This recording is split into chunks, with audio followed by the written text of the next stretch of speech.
Hello students, I am Ritika Pathak, your biology teacher from Axis Institute, and today we are going to discuss a very important chapter of class 11, that is photosynthesis in higher plants. In the previous classes of our childhood days, we had studied what photosynthesis is, the synthesis of food in green plants is known as photosynthesis, and many else definitions we had studied. ठीक है, अब उन सारे definitions का occurrence कहाँ पे हो रहा है, कैसे हो रहा है, केमिकली कैसे कोई मॉलिक्यूल जिसको हम बोल रहे हैं कि ग्लूकोज सिंथेसाइज हो रहा था, वो सब कैसे सिंथेसाइज होगा, ये सारी चीजें हम इस चैप्टर में पढ़ने वाले हैं। तो इससे पहले हम किसी का केमिकल रिएक्शन पढ़े, हमें एक बेसिक डेफिनेशन तो पता होनी चाहिए। तो पहले फोटोसिंथेसिस की बेसिक डेफिनेशन देख लेते हैं। It is a physiochemical process by which plants utilize light energy to drive the synthesis of organic compound. Organic compounds का मतलब होता है वो कंपाउंड्स जिनमें कार्बन प्रेजेंट होता है, ठीक है। हर उस कंपाउंड को जिसमें भी कार्बन प्रेजेंट होता है उसको हम ऑर्गेनिक कंपाउंड कहते हैं। और सनलाइट की प्रेजेंस में लिखा हुआ है यूटिलाइज लाइट एनर्जी। तो ये लाइट एनर्जी कौन सी एनर्जी है? वही सनलाइट की एनर्जी है जो प्लांट्स एब्जॉर्ब कर रहे हैं टू सिंथेसाइज देयर फूड। और उनका जो फूड है वो किस फॉर्म में है?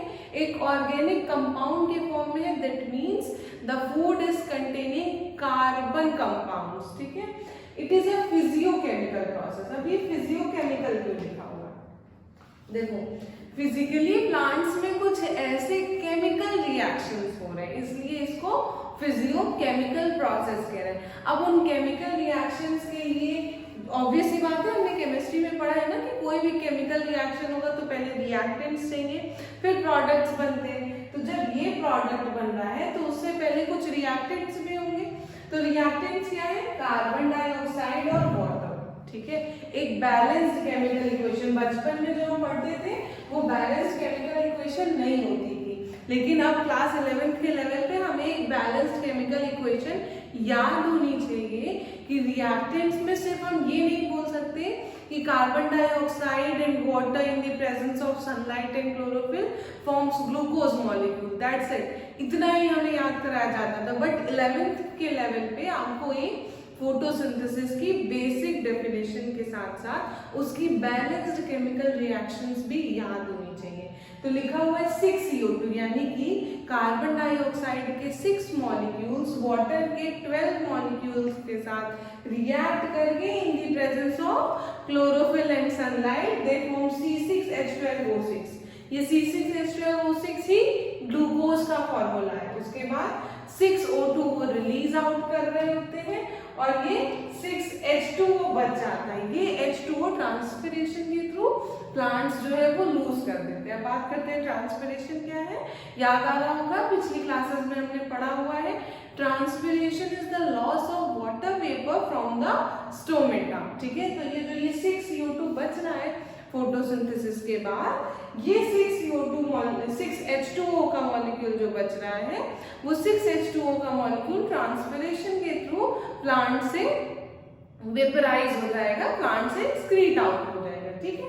उसके बाद बात करते हैं बच्चा कि ये जो अभी हमने रिएक्शंस पढ़ी हैं, इन रिएक्शंस में हमने जो रिएक्टेंट देखे carbon dioxide, water, sunlight, chlorophyll, ये सारे रिएक्टेंट्स कितने नेसेसरी हैं? क्या इन रिएक्टेंट्स के बिना फोटोसिंथेसिस नहीं हो सकती? इस बात को प्रूव करने के लिए कुछ एक्सपेरिमेंट्स हमको देखने हैं। पहले कुछ एक्सपेरिमेंट्स जो हम खुद परफॉर्म कर सकते हैं, उसके बाद हम कुछ ऐसे एक्सपेरिमेंट्स पढ़ेंगे जो प्रीवियस साइंटिस्ट परफॉर्म कर चुके हैं, ठीक है। तो पहले ये एक्सपेरिमेंट देखते हैं। इसमें लिखा हुआ है experiment to test the synthesis of starch, यानी कि स्टार्च है प्रेजेंट, स्टार्च की सिंथेसिस हुई है कि नहीं, ये चेक करने के लिए हम एक एक्सपेरिमेंट करेंगे। स्टार्च क्या है? उसी ग्लूकोज मॉलिक्यूल का पॉलीमर है, ठीक है। तो वो जो ग्लूकोज मॉलिक्यूल फोटोसिंथेसिस के टाइम पे सिंथेसाइज हो रहा है, जिसमें हमने पढ़ा कि रिएक्टेंट में हमें कार्बन डाइऑक्साइड, वाटर, सनलाइट और क्लोरोफिल चाहिए था। Chlorophyll is a green colour pigment of the plant, ठीक है। तो हमने एक प्लांट लिया जिसकी लीव्स जो है वो वेरिएगेटेड है। वेरिएगेटेड जैसे कि आपने मनी प्लांट की लीव देखी होगी, तो वो कंप्लीटली ग्रीन नहीं होती है, कहीं कहीं पे उस पर येलो पैचेस होते हैं, ठीक है। तो हमने वैसी वाली लीफ ली और बच्चा आयोडीन सोल्यूशन टेस्ट होता है। आयोडीन सोल्यूशन क्या करता है, जहां जहां पे स्टार्च की सिंथेसिस हुई रहती है, आयोडीन सोल्यूशन उस पे ड्रॉप करने पे ब्लू ब्लैक कलर में वो चेंज हो जाता है, और जहां जहां पे आयोडीन कलर हम डाल रहे होते हैं और वहां पे स्टार्च की सिंथेसिस नहीं हुई रहती है, वो ब्राउनिश कलर दे रहा होता है, ठीक है। ये टेस्ट होता है कि स्टार्च सिंथेसाइज हुआ है कि नहीं, ठीक। तो लीव्स में हमने आयोडीन सोल्यूशन पोर किया। अब वो पार्ट जो ग्रीन था, वो पार्ट जो लीफ का ग्रीन था, वहां पे आयोडीन सोल्यूशन ड्रॉप करने पे ब्लू ब्लैक कलर विजिबल हुआ, और जो पार्ट ग्रीन नहीं था वहां पे, ये वैसे तो क्रीमिश कलर है बट ये एक्चुअल कलर इसका ब्राउन होता है, ठीक है। तो ये ब्राउन कलर का शो होगा जहां जहां पे येलो पार्ट है, यानी कि उस येलोइश पार्ट में ग्रीन कलर पिगमेंट, मतलब क्लोरोफिल एब्सेंट था। तो क्लोरोफिल एब्सेंट था तो वहां पे ब्राउन कलर आया, दैट मीन्स कि आयोडीन सोल्यूशन टेस्ट वहां पे नेगेटिव आया। जहां जहां पे ब्लू ब्लैक कलर आया वहां पे आयोडीन सोल्यूशन टेस्ट पॉजिटिव आया। दैट मीन्स कि जहां पे ब्लू ब्लैक कलर था, यानी कि जहां पे क्लोरोफिल था, सिर्फ वही स्टार्च सिंथेसाइज हुआ, जहां पे क्लोरोफिल एब्सेंट था वहां पे स्टार्च सिंथेसाइज नहीं होता है। तो इस एक्सपेरिमेंट से हमें क्या पता चला कि green coloured pigment chlorophyll is necessary for the process of photosynthesis to occur, ठीक है। अब हम आगे बढ़ते हैं कि और क्या क्या नेसेसरी है फोटोसिंथेसिस के लिए। तो ये एक्सपेरिमेंट हमको दिखा रही है कि एक पार्शियली कवर्ड लीफ है, ठीक है। एक लीफ है, उसको इन्होंने एल्यूमिनियम फॉइल से आधा जो है वो कवर कर दिया, रैप कर दिया। अब जब सनलाइट पड़ेगी, सनलाइट यहाँ से पड़ रही होगी, तो ये सनलाइट इसमें तो नहीं आएगी जहाँ पे ये एल्यूमिनियम फॉइल कवर्ड है, ठीक है। सनलाइट कहाँ पे आएगी, सिर्फ इस ग्रीन कलर्ड पार्ट में आएगी, यहाँ पे और यहाँ पे, बाकी के पूरे प्लांट्स। तो हमको सिर्फ इस लीफ पे अगर प्रेजेंस ऑफ स्टार्च चेक करना हो, देखो बेटा कोई भी एक्सपेरिमेंट करने से पहले जो प्रीवियसली सिंथेसाइज्ड स्टार्च है उसको खत्म करना होगा। उसको कैसे खत्म करेंगे, 2 से 3 दिन के लिए प्लांट को कंप्लीटली डार्क में रख देते हैं, ताकि जो भी पहले से सिंथेसाइज स्टार्च है, प्लांट फोटोसिंथेसिस उस टाइम पे नहीं कर पा रहे होंगे, तो वो सारा का सारा स्टार्च कंज्यूम कर लें, ताकि हम जो टेस्ट करें वो हमारे एक्सपेरिमेंट के हिसाब से है, ठीक है। तो ये सारे एक्सपेरिमेंट्स उन प्लांट्स पे हो रहे हैं जो 2-3 दिन से डार्क में थे। अब हमने इमीडिएटली उसको रैप करके सनलाइट में रखा फॉर अ कंप्लीट डे, और शाम को हम ये एक्सपेरिमेंट कर रहे हैं कि अब ये लीफ लेते हैं, इस रैप्ड लीफ में जहां पे ये रैप्ड था, ठीक है, उतने पार्ट में हमें ब्राउन कलर मिला, और जहां जहां पे रैप्ड नहीं था वहां पे ब्लू ब्लैक कलर मिला। तो इस एक्सपेरिमेंट से हमें फिर से ये समझ आ रहा है कि जहां जहां पे सनलाइट पड़ी वहीं पे फोटोसिंथेसिस हुआ, वहीं पे स्टार्च का प्रेजेंस था, इसीलिए सिर्फ उसी जगह पे ब्लू ब्लैक कलर आया। जहां जहां पे फोटोसिंथेसिस नहीं हुई, यानी कि वो पार्ट जहां पे हमने एल्यूमिनियम फॉइल से लीफ को कवर कर रखा था, वहां पे फोटोसिंथेसिस ही नहीं हुई। जब फोटोसिंथेसिस ही नहीं हुई तो स्टार्च कहां से बनेगा, इसीलिए आयोडीन सोल्यूशन टेस्ट जो है वो नेगेटिव आया, ठीक है। तो इस एक्सपेरिमेंट से हमें क्या पता चला, sunlight is necessary for photosynthesis to occur. अभी तक हमने क्या पढ़ लिया, क्लोरोफिल जरूरी है, सनलाइट जरूरी है। अब कार्बन डाइऑक्साइड की प्रेजेंस देख लेते हैं कि क्या कार्बन डाइऑक्साइड के बिना फोटोसिंथेसिस हो सकती है। ये चेक करने के लिए हमने एक पूरा एक्सपेरिमेंट सेटअप किया हुआ है। उसमें एक जार लिया है, इस जार के अंदर पोटेशियम हाइड्रोक्साइड का सोल्यूशन है। अब ये पोटेशियम हाइड्रोक्साइड क्या करता है, पोटेशियम हाइड्रोक्साइड उस जार के अंदर के सारे CO2 को एब्जॉर्ब कर लेगा, ठीक है। तो जब ये सारा CO2 एब्जॉर्ब कर लिया, दैट मीन्स कि अब इस एयर टाइट जार के अंदर कोई भी कार्बन डाइऑक्साइड का मॉलिक्यूल प्रेजेंट नहीं है, ठीक है। और ये ऊपर CO2 अवेलेबल है क्योंकि एटमॉस्फेरिक ऑक्सीजन, नाइट्रोजन और कार्बन डाइऑक्साइड ये हमारी एटमॉस्फेरिक गैसेज है, तो CO2 तो अवेलेबल ही है, ठीक है। तो अब जब हम इस प्लांट को धूप में रखें with that jar setup of potassium hydroxide, तो उसके बाद हमने देखा कि ये जो लीफ है पहले हम इसको अल्कोहल में बॉईल कर देते हैं, ठीक है, कि वो डीकलराइज्ड हो जाए। अब वो डीकलराइज होने के बाद जब हमने उसको उस पे आयोडीन सोल्यूशन डाला तो आयोडीन डीकलराइज हम इसलिए कर रहे हैं ताकि ग्रीनिश पार्ट हट जाए, ठीक है। वो पूरा का पूरा ग्रीनिश पार्ट अगर डीकलराइज हो गया, पूरा लीफ जो है वो कलरलेस हो गई, तो हमको क्लियरली विजिबल होगा कि कौन सा पार्ट ब्लू ब्लैक है और कौन सा पार्ट ब्राउन है। सिर्फ यही रीजन था इसको इथाइल अल्कोहल में बॉईल करने का। उसके बाद हमने इसको क्या कहते हैं कि आयोडीन सोल्यूशन पे जब टेस्ट किया तो जो हाफ पार्ट एटमॉस्फेरिक कांटेक्ट में था सिर्फ वही पार्ट जो है वो ब्लू ब्लैक कलर का हुआ, बाकी का जो हाफ पार्ट जो कि इस पोटेशियम हाइड्रोक्साइड जार के अंदर बंद था वो पार्ट जो है वो ब्लू ब्लैक कलर का नहीं हुआ। यानी कि यहाँ पे कोई फोटोसिंथेसिस ही नहीं हुई, कोई स्टार्च का फॉर्मेशन ही नहीं हुआ, इसीलिए ये ब्लू ब्लैक कलर का नहीं था, ब्राउन कलर का था। और जहां पे ब्लू ब्लैक कलर था वहां पे मतलब फोटोसिंथेसिस हुई, स्टार्च का फॉर्मेशन हुआ, इसीलिए आयोडीन टेस्ट जो है वो पॉजिटिव आया। तो इन 3 एक्सपेरिमेंट से हमने क्या देखा कि सनलाइट के बिना भी फोटोसिंथेसिस नहीं होगी और क्लोरोफिल के बिना भी फोटोसिंथेसिस नहीं होगी और कार्बन डाइऑक्साइड के बिना भी फोटोसिंथेसिस नहीं होगी, ठीक है। इसके बाद बात करते हैं कुछ ऐसे एक्सपेरिमेंट्स की जो प्रीवियसली साइंटिस्ट कर चुके हैं और हमको ये याद रखना होगा, ठीक है, क्योंकि नीट में भी ऐसे बहुत सारे क्वेश्चंस आते हैं कि किसने क्या किया था या फिर आपके बोर्ड पैटर्न एग्जाम्स में भी पूछ सकते हैं। तो आपको याद रखना है कि किसने क्या किया था, बस ऐसा बेसिक, उन्होंने उनका पूरा एक्सपेरिमेंट नहीं समझना, लॉजिक समझना है, उसके बाद हम आगे पूरा फोटोसिंथेसिस का प्रोसेस पढ़ेंगे, ठीक है। तो ये जो साइंटिस्ट दिख रहे हैं इनका नाम जोसेफ प्रिस्ले, ठीक, इन्होंने ऑक्सीजन गैस डिस्कवर की थी कब 1770 में, यानी 1770 में इन्होंने एक एक्सपेरिमेंट परफॉर्म किया। उस एक्सपेरिमेंट में इन्होंने ये रिवील किया कि प्लांट, देखो उस टाइम पे जो एक्सपेरिमेंट्स हो रहे थे ना उतने ज्यादा, जैसे अभी हमें पता है कि प्लांट जो है वो ऑक्सीजन ही इवॉल्व कर रहा है, लेकिन इन्हें नहीं पता था। तो इनको ये पता था कि अच्छा ऐसा कुछ तो हो रहा है जिसकी वजह से हम प्लांट से ऐसा कोई तो गैस निकल रहा है, ठीक। अब वो एक्सपेरिमेंट क्या था पहले ये समझते, जो इन्होंने ऐसा कहा कि प्लांट से ऐसा कोई तो गैस निकल रहा है, इन्होंने क्या किया था कि ऑक्सीजन डिस्कवर किए थे 1774 में, ये याद रखना है। अब इनका सेटअप देखते हैं इन्होंने क्या किया था, कैसा सेटअप था, क्या चीजें थी, ठीक है। तो देखो एक जार लिया था, जार में एक बर्निंग कैंडल थी और एक माउस था, ठीक है, जार को ऊपर से बंद कर दिया था। कुछ देर के बाद इन्होंने देखा कि कैंडल भी एक्सटिंग्विश हो गई, यानी कि कैंडल बुझ गई और चूहे की सफोकेशन की वजह से, दम घुटने की वजह से चूहे की डेथ हो गई, ठीक। इतनी बात जोसेफ प्रिस्ले ने अपने फर्स्ट सीरीज ऑफ एक्सपेरिमेंट में देखी। तो उन्होंने क्या किया, ऐसा ही फिर से एक सेटअप लिया, फिर से कैंडल जलाई, दूसरा चूहा डाला और अब उसके साथ एक मिंट प्लांट रख दिया, ठीक। मिंट प्लांट रखने के बाद उन्होंने फिर से ढक्कन बंद कर दिया और अब उन्होंने देखा कि जितनी जल्दी ये कैंडल बुझ गई थी और ये चूहा मर गया था, अब न कैंडल बुझी न चूहा मरा।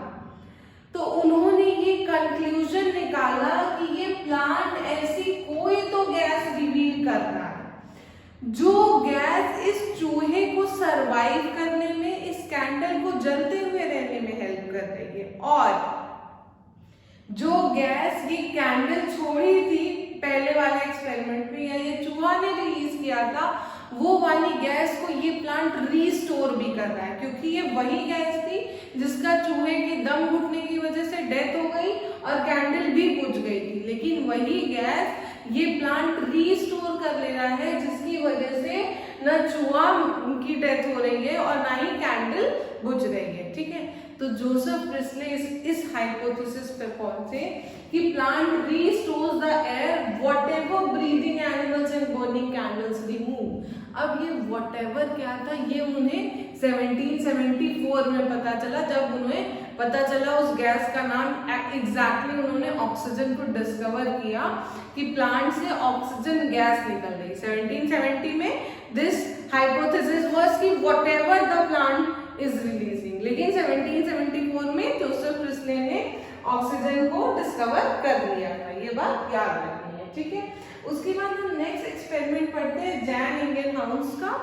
इन्होंने वही जोसेफ प्रिस्ले के सेम एक्सपेरिमेंट को एक्वाटिक प्लांट पे वापस से रिकंडक्ट किया, और रिकंडक्ट करने के बाद उन्होंने देखा, देखो ये जो प्लांट है वो हाइड्रिला प्लांट, आप लोग एक वीड होता है एक्वाटिक वीड, उन्होंने उस पर एक्सपेरिमेंट किया था। यहाँ पे फिगर में बल्ब है, बट एक्चुअली उनका जो एक्सपेरिमेंट था वो सनलाइट बेस्ड था, ठीक है। तो हम लोग जब लैब में एक्सपेरिमेंट्स कंडक्ट कर रहे होते हैं तो हम लोग आर्टिफिशियल सनलाइट यानी कि बल्ब की लाइट दे रहे होते हैं प्लांट को। तो उन्होंने क्या देखा कि जिस तरह से ये गैस की जो बात जोसेफ प्रिस्ले ने की थी, वो गैस एक्वाटिक प्लांट्स भी रिलीज कर रहे हैं। और वाटर में देखो, टेरेस्ट्रियल प्लांट्स में जो गैस रिलीज हो रहा है वो देखना इम्पॉसिबल है।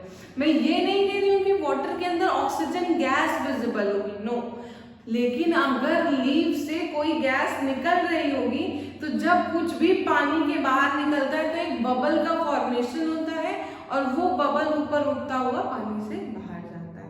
तो यही बबल उनको दिख रहा था। ये देखिए, आपको इस तरह से छोटे छोटे बबल्स दिख रहे हैं, और ये बबल्स जो है वो ऑक्सीजन बबल्स थे, ठीक है।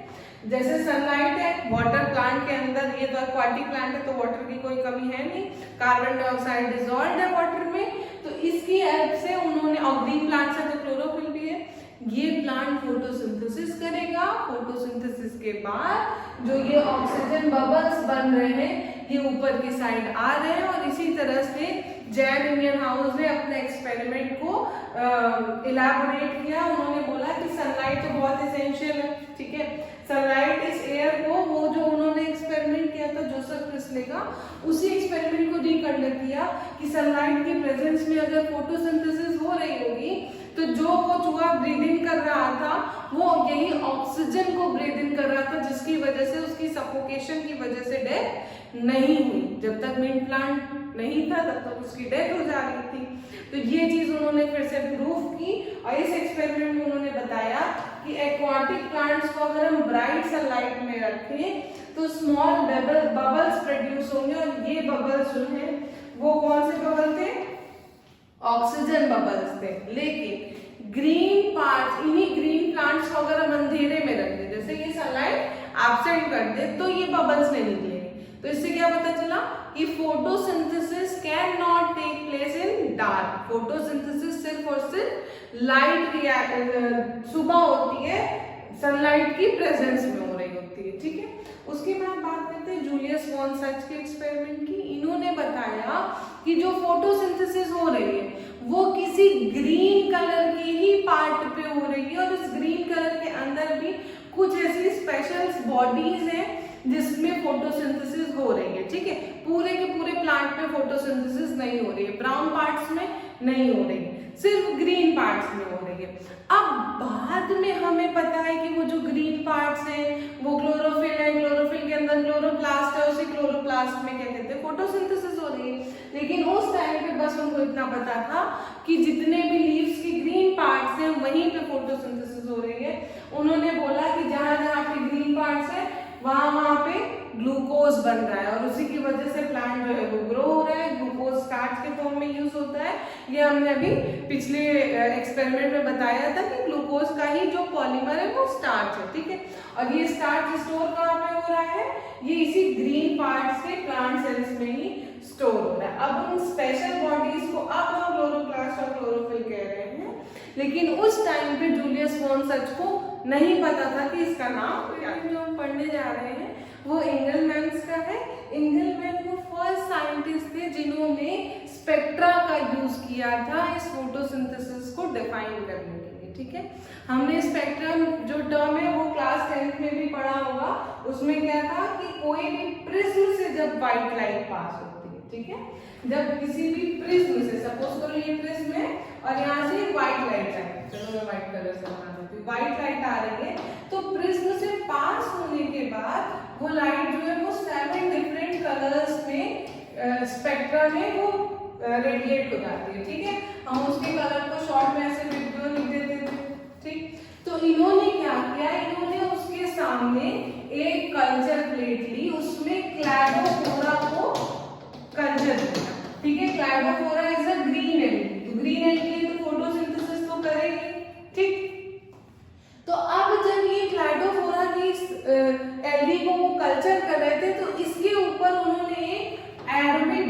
बैक्टीरिया डाला, एरोबिक बैक्टीरिया, सपोज मैं इस कलर से बना देती हूँ, ये क्या है, ये बैक्टीरिया जो कि एरोबिकली रेस्पिरेशन कर रहा है, मतलब उसको ऑक्सीजन चाहिए अपने सर्वाइवल के लिए। तो उन्होंने क्या देखा कि कुछ घंटे के बाद जब प्लांट फोटोसिंथेसिस कर लिया होगा तो जो वेवलेंथ थी, जहां पे ये ब्लू कलर से बना देते हैं, ये ब्लू कलर की लाइट सबसे ज्यादा, यानी कि ब्लू वाली वेवलेंथ और दूसरी रेड वाली वेवलेंथ, ये दो वेवलेंथ की लाइट जिस जगह पे, जिस पोर्शन पे पड़ रही थी, ये जो एरोबिक बैक्टीरिया है ये वहीं जाके अक्यूमुलेट होना स्टार्ट कर दिए थे। ठीक है, ऐसा क्यों हुआ, वो क्यों सिर्फ ब्लू और रेड पे अक्यूमुलेट हुए? इस एक्सपेरिमेंट से हमको ये पता चल रहा है कि क्योंकि ये एरोबिक बैक्टीरिया थे, इनको रेस्पिरेशन के लिए ऑक्सीजन की रिक्वायरमेंट थी, तो इसीलिए ये इस ब्लू और रेड रीजन पे जाके एक्यूमुलेट हो गए, क्योंकि ये जो ब्लू और रेड रीजन है ये ज्यादा फोटोसिंथेसिस कर रहा होगा, है ना।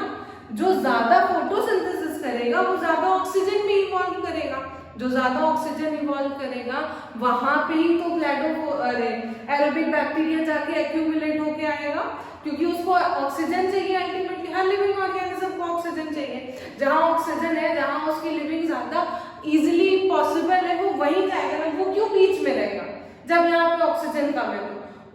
तो the Cladophora cannot move in the spectrum of blue and red regions ना, but the aerobic bacteria can easily move, तो वो मूव करके उस ब्लू और रेड रीजन में चला जाएगा जहां पे फोटोसिंथेसिस की रेट बाकी के कलर्स के मुकाबले सबसे ज्यादा थी, तो वो वहां पे अक्यूमुलेट हो जाएगा। ठीक है, तो इस एक्सपेरिमेंट से हमें क्या पता चल रहा है कि ब्लू और रेड रीजन में सबसे ज्यादा फोटोसिंथेसिस हो रही है, तो सबसे ज्यादा ऑक्सीजन इवॉल्व आउट हो रहा है, जितना ज्यादा ऑक्सीजन इवॉल्व हो रहा है उतना ज्यादा ये क्लैडोफोरा उसी रीजन्स में अक्यूमुलेट हो रहा है। एक बार पढ़ लेते हैं कि क्या चीजें लिखी हुई है कि using a prism he split light into spectral components and then illuminated a green alga known as Cladophora.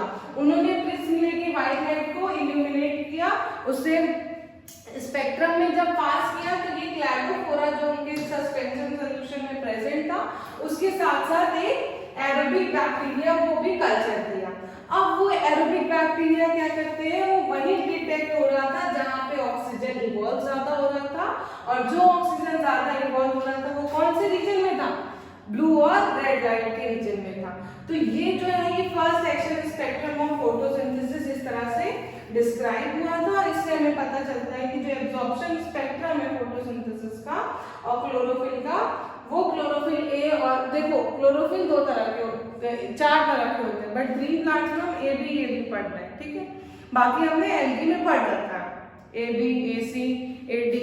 ठीक है, तो जो क्लोरोफिल ए बी है जो मेनली ग्रीन प्लांट्स में प्रेजेंट होते हैं, उन ग्रीन प्लांट्स का एब्जॉर्प्शन स्पेक्ट्रा ये ब्लू और रेड लाइट है, मैक्सिमम रेट ऑफ फोटोसिंथेसिस वहीं पे हो रही होती है। अब हम अपने सिलेबस का आखिरी एक्सपेरिमेंट पढ़ने जा रहे हैं, जो कि है कॉर्नेलियस वॉन नील के द्वारा दिया हुआ है। उन्होंने क्या बताया, उन्होंने बताया था कि ये जो जहां पे हम स्टार्टिंग में पढ़ रहे थे वाटर, ठीक है, H2O, उस H2O की जगह अगर कोई भी कंपाउंड है, H2S भी ले सकते हैं, तो वो कंपाउंड जो है वो रिड्यूस हो रहा होगा, और उसका जो है उसका जो है वो, अगर यहाँ पे H2O होता तो जो ऑक्सीजन इवॉल्व हो रहा है वो ऑक्सीजन इस वाटर के ही ब्रेकडाउन से इवॉल्व होता। अगर वो H2S होता तो वहां पे उसके ब्रेकडाउन से सल्फर जो है वो इवॉल्व आउट हो रहा होता। यानी कि जो CO2 का O है हम उसको नहीं ब्रीद इन कर रहे हैं, जो H2O का O है हम उसको ब्रीद इन कर रहे हैं, क्योंकि ये CO2 का O तो ग्लूकोज बनाने में निकल जाता है। ठीक है, C6H12O6, तो जो उसका O रहता है वो कार्बन डाइऑक्साइड वाला O रहता है, और जो हम O2 ब्रीद कर रहे हैं वो वाटर के ब्रेकडाउन की वजह से ब्रीद कर रहे हैं। तो ये चीज इन कॉर्नेलियस वॉन नील ने बोली थी। और कैसे, इस एक्सपेरिमेंट को फिर से एक बार स्टडी करते हैं। उन्होंने बोला कि एक क्या बोलते हैं कि फोटोसिंथेसिस पहले तो उन्होंने ये पर्पल ग्रीन बैक्टीरिया पे दिया था, ये बात याद रखनी है। और लिखा हुआ है कि demonstrated that photosynthesis is essentially a light dependent reaction, बिना सनलाइट के नहीं होगी। हमने कई सारे एक्सपेरिमेंट्स ऑलरेडी पढ़ चुके। In which hydrogen from a suitable oxidisable compound reduces carbon dioxide to carbohydrates. ये कार्बोहाइड्रेट्स क्या है? वही ग्लूकोज जो सिंथेसाइज हो रहा है। तो कार्बन डाइऑक्साइड तो कार्बोहाइड्रेट्स बना रहा है और ये जो है वो रिड्यूस हो रहा है। ये जो इसका H है वो इससे आके ऐड हो जाएगा। बाकी ये जो ऑक्सीजन है वो हम इवॉल्व आउट कर रहे होते हैं, वो हम ब्रीथ इन कर रहे हैं। देखो कैसे, ये जो ये 12H2O है इसका ही एक, ये जो 6O2 है वो हम ब्रीथ इन कर रहे हैं, ठीक। और ये वाला जो है ये पूरा का पूरा इसमें, और इसका जो H है जो ब्रेक होने पे H+ और ये O बना रहा होगा, तो ये O2 तो हम ब्रीथ इन कर रहे हैं, H+ जो है वो इस कार्बोहाइड्रेट या फिर बोलो ग्लूकोज के फॉर्मेशन के लिए यूज हो जाता है। वही चीज लिखी हुई है कि H2O is the hydrogen donor and is oxidised to O2। H2O ने अपना हाइड्रोजन डोनेट किया for the synthesis of glucose molecule, और ऑक्सीजन को हम ब्रीथ इन कर रहे हैं, यानी कि प्लांट उसी ऑक्सीजन को इवॉल्व आउट कर रहे होते हैं। अगर H2O की जगह पे हम H2S रख लें इस green sulphur purple green sulphur bacteria में, तो जो ऑक्सीडेशन प्रोडक्ट है वो ऑक्सीजन की बजाय क्या हो जाएगा? सल्फर और सल्फेट हो जाएगा। तो उन्होंने बोला कि ये बात जो हमें याद रखनी होगी कि जो ऑक्सीजन हम ब्रीथ इन कर रहे हैं वो ऑक्सीजन वाटर का है या कार्बन डाइऑक्साइड का है, तो वो ऑक्सीजन जो है वो वाटर से आ रहा है, कार्बन डाइऑक्साइड से नहीं आ रहा है। That is all for today, thank you.